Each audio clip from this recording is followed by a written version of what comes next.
What's up, you guys? This is Josh here with the GoKaioken channel, and today I'm finally going to do my full review of the Traxxas E-Revo 2.0. I'm going to go over the pros, the cons, the upgrades that I've done so far, and my final thoughts and my recommendation on it if you should buy this or not, and of course my thoughts on what I think about the E-Revo overall. So let me go ahead and move the camera forward a little bit, do a walk around of the truck, show everything that I've upgraded, and then we'll do some driving, and I'll kind of talk about, what I like and don't like about the Revo. So I'm gonna move this forward, and so everything that I've done, I've actually put out a video about the first upgrades that you should do to your E-Revo, and that's pretty much it. So you've got the roll cage from T-Bone Racing up top, front bumper from RPM, and rear bumper from RPM.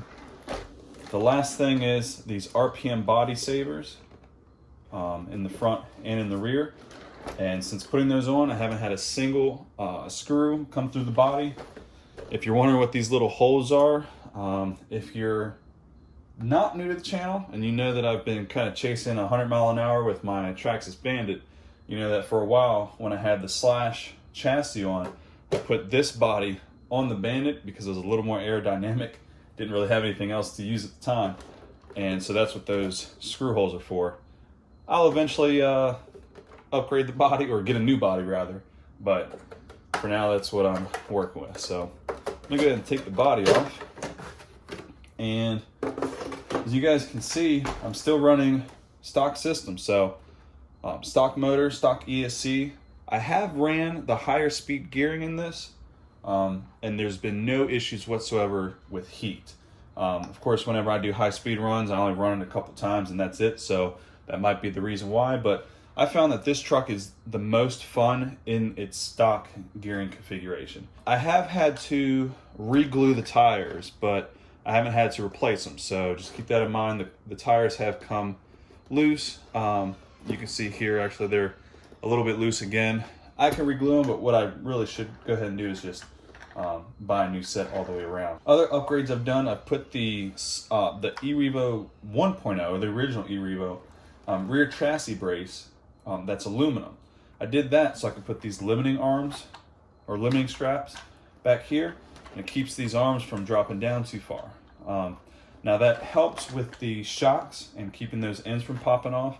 It does not solve the issue, and that's one of the things I'll talk about. It does not solve the issue with the tie rod ends down here stripping out. Some folks have had tie rod ends here and here strip out.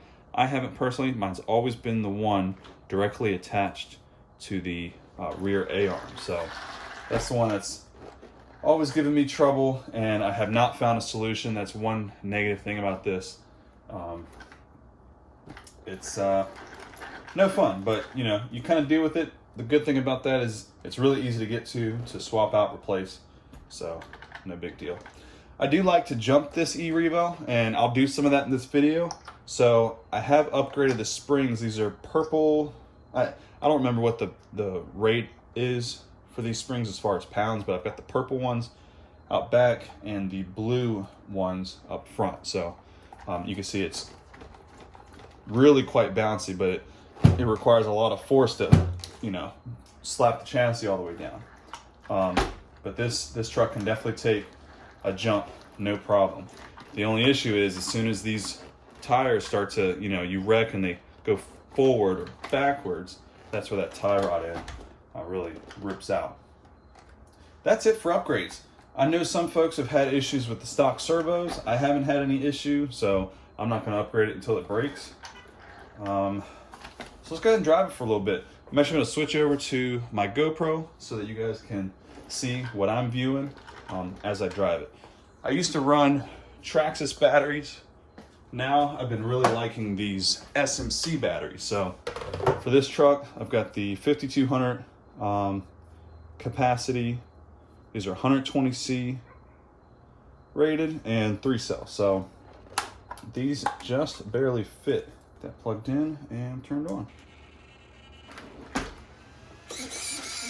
There we go. All right, let me switch over to the GoPro.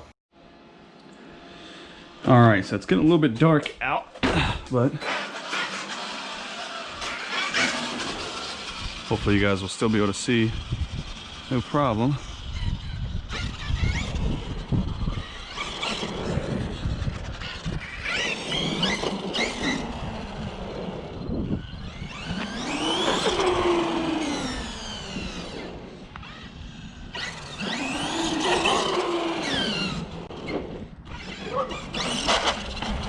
As you can see, he's got no problems doing a wheelie, and because it's so low,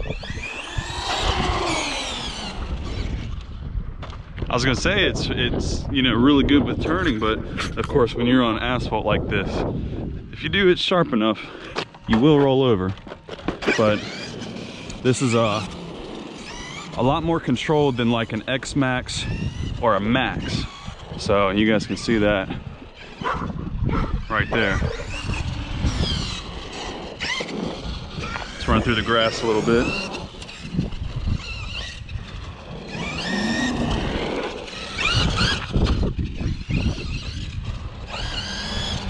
All right, before it gets too dark, I want you guys to see this thing going off the ramp a bit. All right.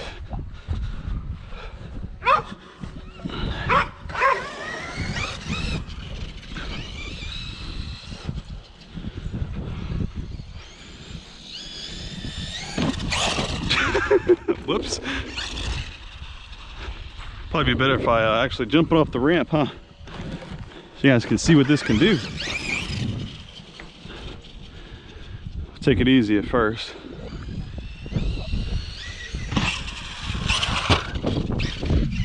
So even though that chassis still slaps, the shocks and the springs do help, you know, limit that a little bit.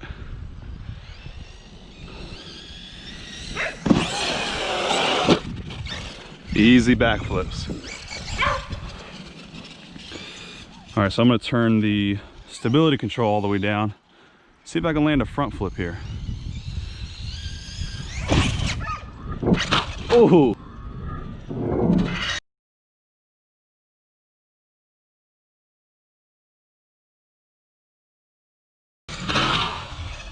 Oh! Almost, almost. All right, let's take a look at this rear wheel. Because it did turn a bit on us. Let's see. What is not quite right here?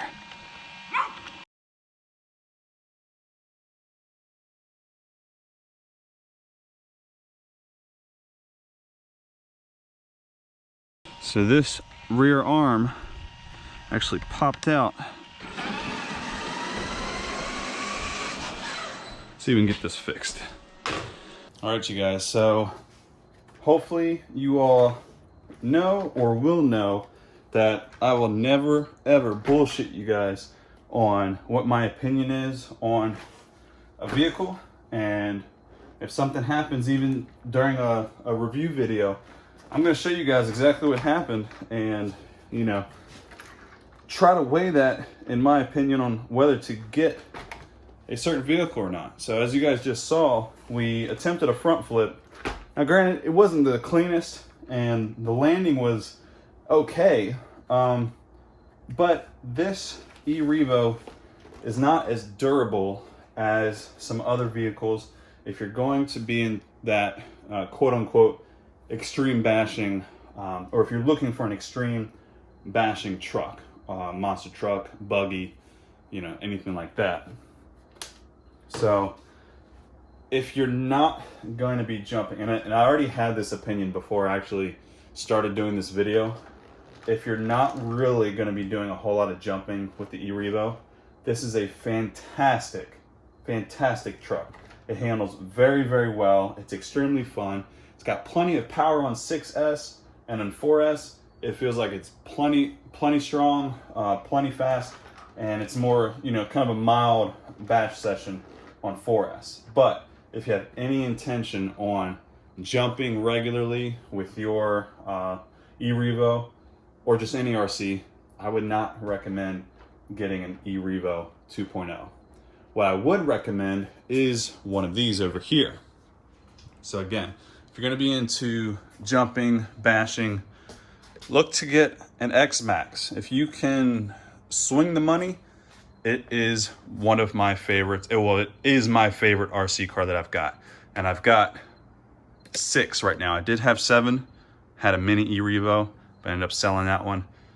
I'm interested in the Arrma Kraton, so I can't say, whether or not the Arrma Kraton, especially the EXB, the roller that just came out, if that's going to be better than a max or an x-maxx. But from experience, if you're going to bash, a max is the perfect size with 4S. It's got tons of power because it's so small, and it's extremely durable, as durable as the x-maxx. The x-maxx also, it's so big. So if you don't have a lot of space to drive and jump an x-maxx because it's so large, and that's something that you're looking for, I would definitely get a max. I got the E-Revo 2.0 after I got the x-maxx, and initially the E-Revo 2.0 was a lot of fun. It still is a lot of fun, but whenever I actually want to go out and I want to jump one of my RC cars, this is not the one I grab.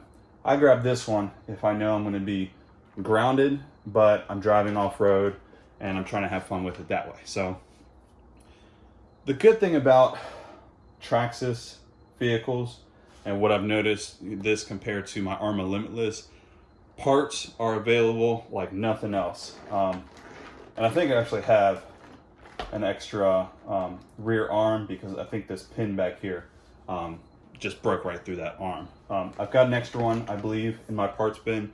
I'm gonna go and fix it up so I can run it some more, but that's the review video, guys. I'm sorry that I broke it on camera and I couldn't jump it more, but that's as honest of a review video that you're gonna get. So anyways, if you enjoyed the honesty, which like I said, you're always gonna get on this channel, if you enjoy the other content that I put out, definitely consider subscribing, and I'll see you guys in the next one.